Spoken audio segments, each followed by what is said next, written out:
Mkoani Zanzibar ambapo mkurugenzi mtendaji wa wakala wa barabara Zanzibar Cosmas Masolwa amewapa siku moja wafanyabiashara wanaofanya biashara katika hifadhi ya barabara kuondosha biashara zao ili kuweka haiba nzuri katika maeneo hayo. Fatuma Fumu anasimulia zaidi. Kumza katika operesheni ya ubomoaji wa vibanda vilivyojengwa pembezoni mwa barabara pamoja na ufanyaji wa biashara katika maeneo hayo ulioambatana na utoaji wa elimu juu ya uhifadhi wa barabara, amesema kuendelea kufanya biashara katika maeneo hayo ni kosa na hatua za kisheria zitachukuliwa kwa atakayekaidi agizo hilo. Tumezungumza sana kwenye redio, kwenye vyombo vya habari, watu wanajenga pembezoni mwa barabara, wanaweka matunda na kesha.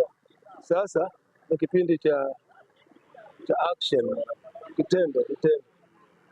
Kwa hiyo kuanzia kesho tunaanza kuondosha, lakini pia tumetoa tangazo kwa Unguja nzima. Kwa kuanzia tutakuwa na operation kama hii, sio vibanda tu, mpaka na vifaa vya ujenzi, nondo, mchanga, wanatakiwa viondoshe ndani ya siku moja. Ukiweka mchanga leo, hakikisha muda masaa mawili umeshautoa.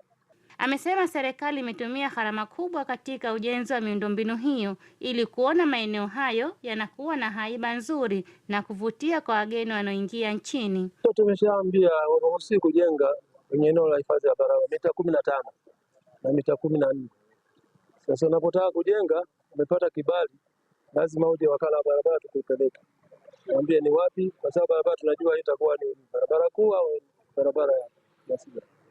Kwa uruhusi sio kujenga tu wala kufanya biashara yoyote au kuweka vifaa vya ujenzi. Nao baadhi ya wafanya biashara wameomba kupatiwa muda wa wiki moja ili kutafuta sehemu nyingine ya kuuza. Mara ya mwanzo tuliambiwa tuhame, tukakaa hawajaja, ndio sasa hivi fika, ndio hivyo tena biashara, kwa sababu ndio biashara ndogo ndogo. Sisi kwa kupewa, lakini hatukupewa na mtu, lakini tuliona tu mazingira kwa biashara inafaa kwa kufanya. Fatuma Fumu, ZBC.